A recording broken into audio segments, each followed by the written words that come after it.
October 17. Hintayin natin si Nanay Esther, siya magbasa.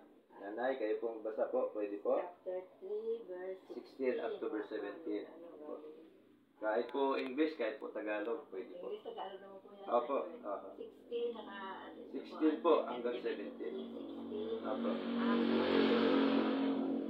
Lahat ng kasulatan ay binigay sa pamamagitan ng paghinga ng Diyos.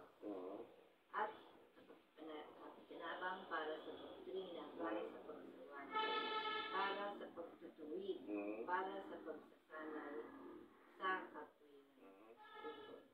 17, upang ang lalaki ng Diyos nawa ay maging sakdal, lubusang handa sa lahat ng buting mga gawa. Amen. Okay. Salamat po, Nay. 16, 17 po. Opo. So, salamat po. No? Yes. Dito po ay pinakita lamang po ni Pablo sa church po na Efeso ang kahalagahan po ng scripture o salita po ng Diyos. No? Kasi sabi po niya dito, all scripture is given by inspiration of God and is profitable for doctrine, for reproof, for correction, for instruction in righteousness. So, meron akong ibigay po sa inyo 5 bagay. Number 1, all scripture was given by God. Una-una, ang scripture pala, salita ng Diyos, ay binigay po ito ng Diyos. Okay? Okay. All scripture was given by God. Number 2, all scripture was inspired by God. No? Ang lahat ng kasulatan ay kinasihan ng Diyos, iningahan ng Diyos. Okay? So, sa madaling salita, ay kanya po itong binasbasan, no? Yung kanya mga salita. Number 3, all scripture is profitable and beneficial. Ang salita daw ng Diyos o mga kasulatan ay kapakipakinabang at benepisyo. No? Talagang totoo po, no? Kapakipakinabang talaga ang salita po ng Diyos. Okay. Number 4, all scripture consists of doctrines and practices. No? Ang lahat ng kasulatan ay binubuo ng mga doktrina at mga ginagawa, no, ng mga tao. Okay? Of course, yung mga tao po ng Diyos. Number 5, all scripture was addressed to man of God. No? Ito palang kasulatan, naka-address po ito sa tao ng Diyos o people of God. So, sinong people of God? Tayo po yun, na mga anak po ng Diyos. No? Kasi ang salita ng Diyos, kahit man mula dito hanggang sa Kalikid, hanggang sa Campotinho, mangaral ka man ng mangaral, hanggat ang isang tao ay hindi anak ng Diyos, hindi siya tao ng Diyos, hindi talaga yan makinig ng salita po ng Diyos. Kasi ang nakikinig po talaga ng salita ng Diyos, tao ng Diyos, anak ng Diyos, mananampalataya. Tama po? So, yun po yun, magkakategorya po yan sila lahat. Okay? So, dito ay malinaw na una, kaya sinabi po na all scripture was given by God kasi talaga kung binigay ng Diyos yung banal na kasulatan. Okay? Kanino niya binigay? Of course, sa mga anak niya. Sa atin. Sa mga mananampalataya. Kasi ang hindi mananampalataya, irresponsable po yan sa salita ng Diyos. Hindi ko talaga yung makinig na salita po ng Diyos. No? Kaya ang hinahanap natin, mga mananampalataya na. Hindi yung mga hindi mananampalataya. Okay? Kasi Kasi para sa kanila, ang salita ng Diyos, kahangalan, walang kwenta, no? Sa kanila. Okay? So, ang mga nakikinig, of course, ang mga nag-aaral, of course, mga anak po ng Diyos. Mga tao po ng Diyos. Kaya dito, sabi dito, all scripture is given by inspiration of God. Kinasihan po ng Diyos, kaya ibig sabihin, ang kasulatan ng Panginoon, tunay, totoo. No? Kasi kinasihan po siya ng Diyos eh. Okay? At ang sabi po, and is profitable. No? Kapaki-pakinabang. Una, saan po ba kapaki-pakinabang ang doktrina? Ang kasulatan, una sa doktrina. Okay? Kaya ang Diyos may doktrina po eh. No? Ang Diyos po may doktrina na dapat po natin makita. Kaya ang dapat tingnan ng isang anak ng Diyos, sa isang mangangaral dapat makita niya ano bang doktrina ng isang mangangaral. Di ba ba?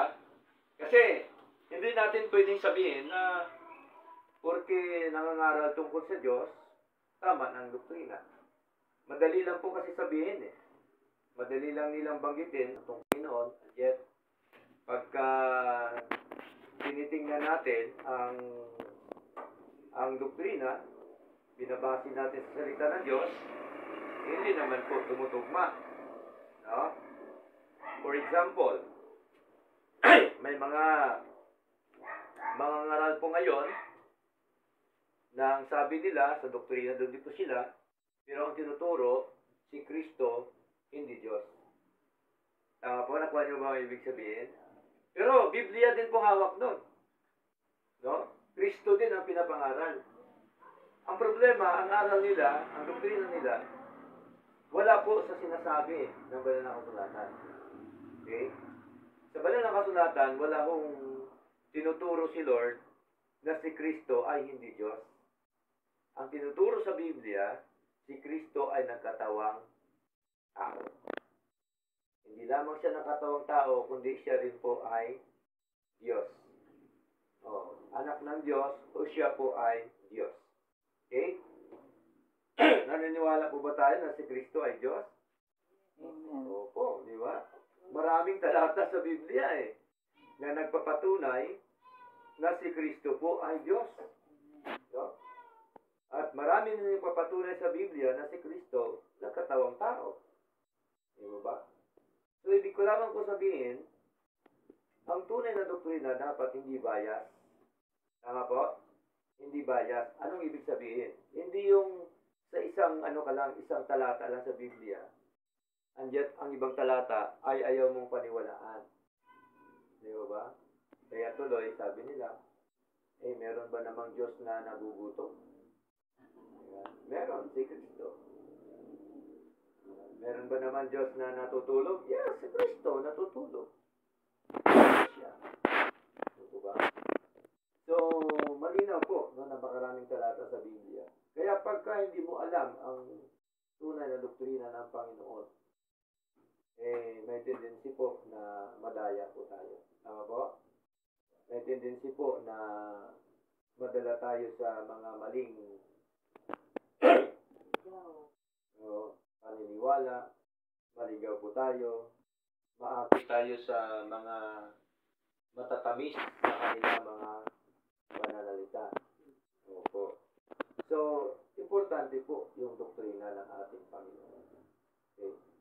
So, sa Biblia po ba merong tinutukoy na doktrina ang ating Panginoon? Meron po. Basahin po natin. Hebreo, no? Chapter 5. Verse 9. Sabi po dito sa Hebreo, chapter 5. Okay.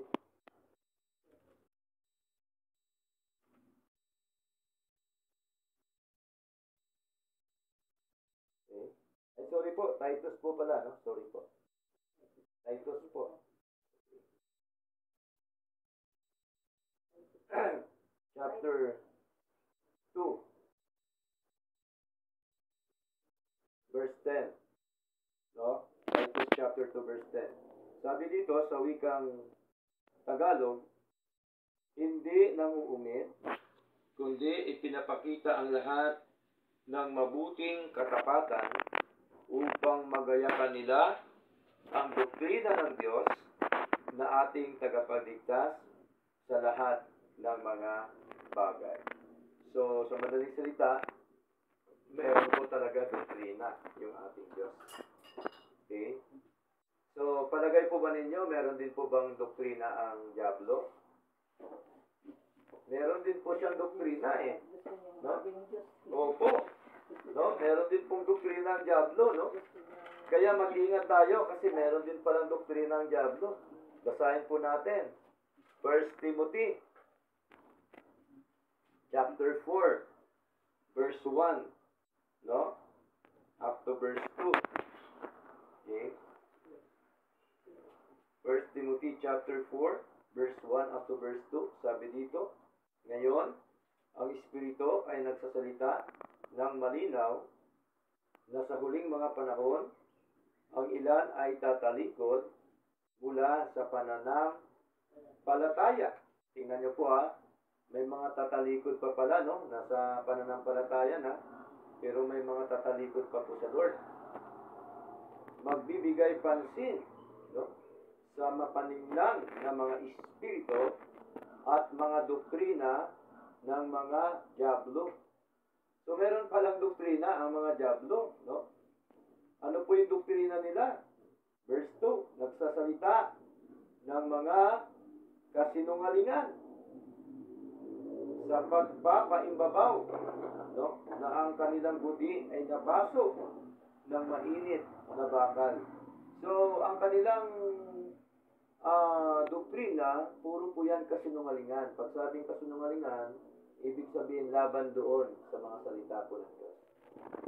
Okay? Hindi nakaugnay sa sinasabi po ng ating Panginoon.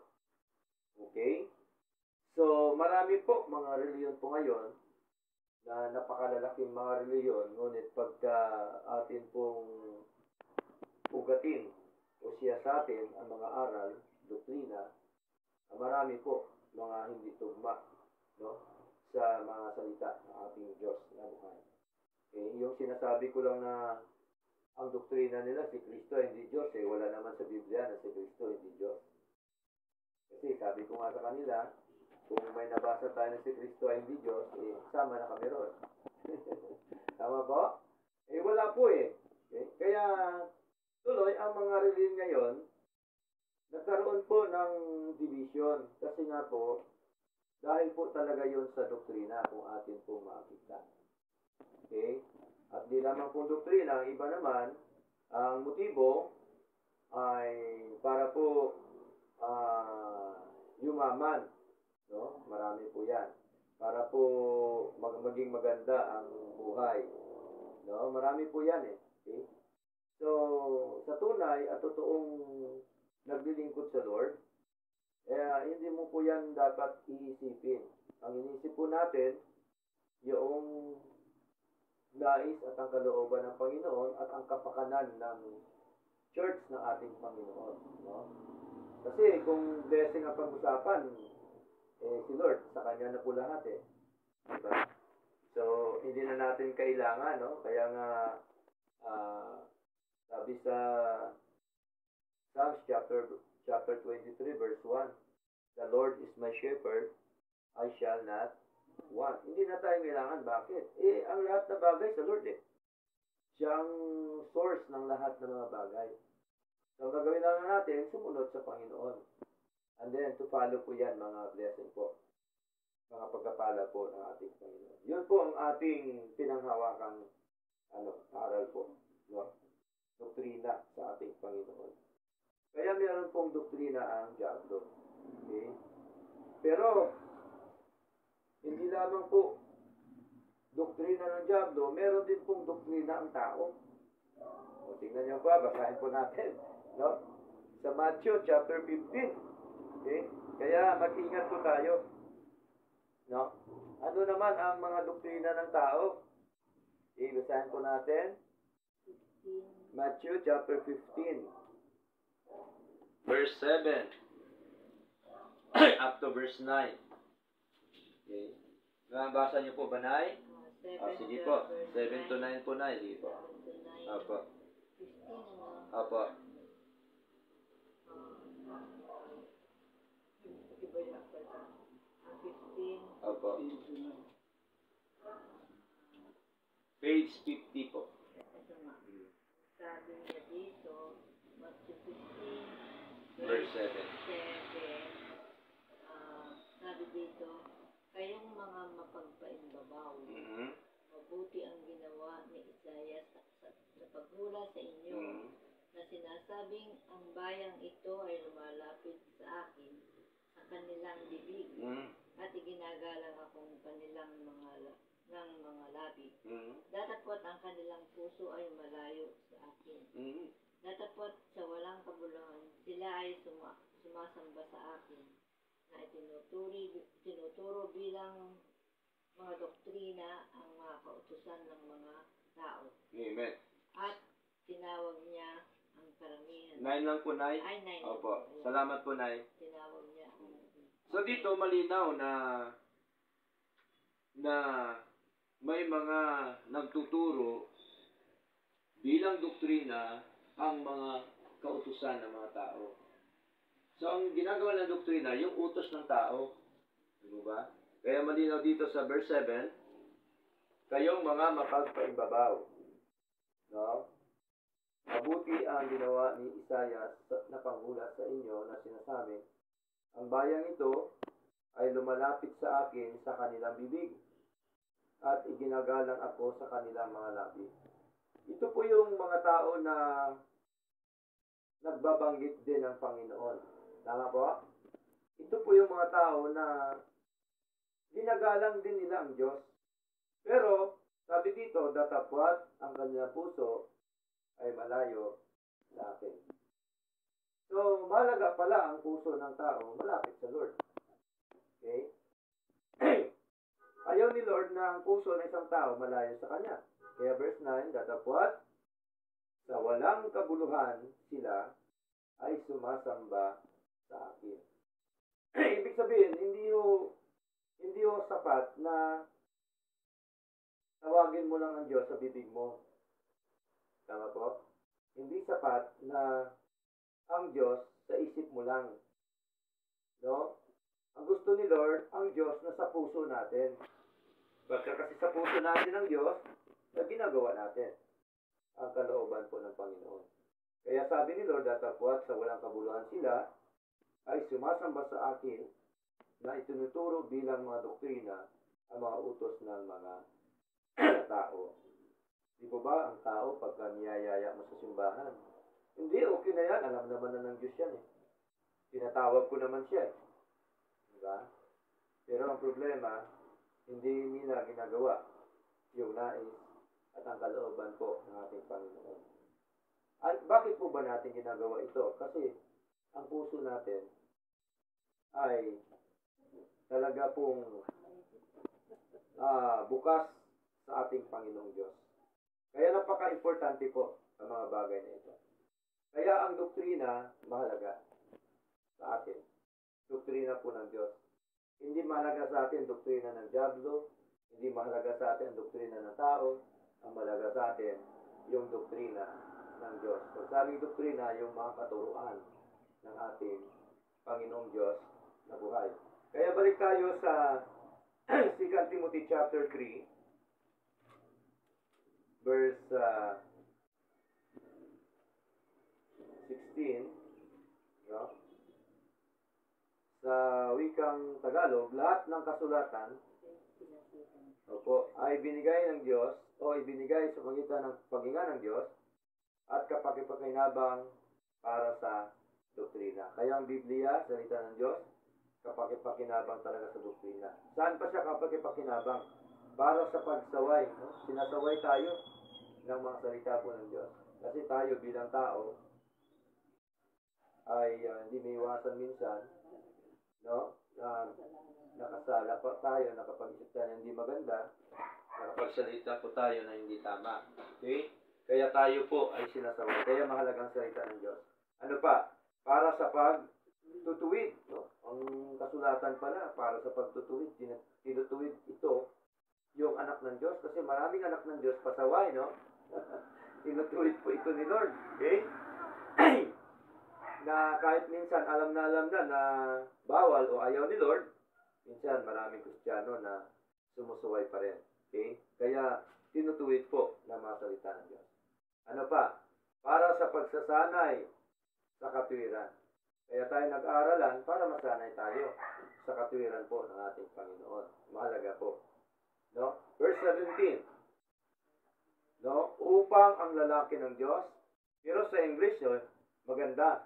That the man of God, no? That the man of God may be perfect, truly furnished unto all good works. Upang ang tao ng Diyos nawa ay maging sakdal. No? Pag sabing sakdal, hindi po yung isang Kristiyano na hindi nagkasala, hindi po yun. Pag sinabing sakdal, maging matured tayo sa ating pagka-Kristiyano. No? Ano pa? Lubusang handa sa lahat ng mabubuting mga gawa. Ang mabuting gawa, malawak po ito. Yung ginagawa natin na ito, isa po ito sa mabuting gawa sa harapan ng ating Panginoon. Yung ating fellowship ngayon, palakasan sa isa't isa, isang mabuting gawa po ito sa harapan ng ating Diyos na buhay. So, para saan pala yung kasulatan? Para sa manugad. No? Sa mga tao ng Diyos, na para sila ay maging sakdal, lubusang handa sa lahat ng mabubuting mga gawa. Kaya ito, malinaw na ang mga kasulatan, it consists of doctrines and practices. Mahalaga kasi yung doktrina at pamumuhay ng isang Kristiyano. No? Kaya minsan, pag nakita natin, may mga Kristiyano na ang mga pamumuhay lihis doon sa sinasabi ni Lord, hindi po natin masisi kasi minsan, makita natin na pagka-ati-ugat ang doktrina, kaya yung ginagawa yun kasi mali po yung doktrina. Tandaan po natin, pag tama ang doktrina mo, tama din po yung pamumuhay. Pag mali ang doktrina, mali din po ang pamumuhay. Okay? So, ganun po ang batayan po natin sa mga salita po ng ating Panginoon Diyos na buhay. So, 5 po yun. Una, all scripture was given by God. Number 2, all scripture was inspired by God. Number 3, all scripture is profitable and beneficial. Tama? Number 4, all scripture consists of doctrines and practices. Number 5, all scripture was addressed to the man of God. Naka-address po ito sa man of God, sa mga tao po ng Diyos. Ang tinuturuan, mga tao po ng Diyos. Hindi po yung sa labas. Kaya nga, ang sabi doon sa Matthew chapter 28, verse 19 at verse 20, sa King James Version, sabi doon, go ye therefore and teach all nations. Tinuro po ito ng ating Panginoon sa mga apostol, nang sabi, humayo kayo at turuan ang lahat ng bansa. Ang trabaho ng pastor, ang trabaho ng mga disipulo ay ang ibahagi, ipangaral ang salita po ng Diyos. Okay? At ang mga tinuturuan, of course, ito po yung mga anak po ng Diyos na mga naligaw, mga nawala, nasa maling katuruan, nasa maling pamumuhay, yun po ang tinuturuan. Okay? Ngunit after noon, ano sabi? Baptizing them in the name of the Father, and of the Son, and of the Holy Ghost. Verse 20, and lo, I am with you always, until the end of the world, even unto the end of the world. Amen. So, kasama tayo ng Diyos hanggang sa katapusan ng sanlibutan. Okay? Mahalaga lamang turuan, pangaralan ang mga anak po ng Diyos, ang mga anak ng Diyos na naglilingkod sa Kanya, ang mga anak ng Diyos na mapagpakumbaba, merong tinatawag na teachable spirit, merong tinatawag na bukas ang puso ng mga aral po ng ating Panginoong Diyos na buhay. Okay? So, next po ang ating pag-aral.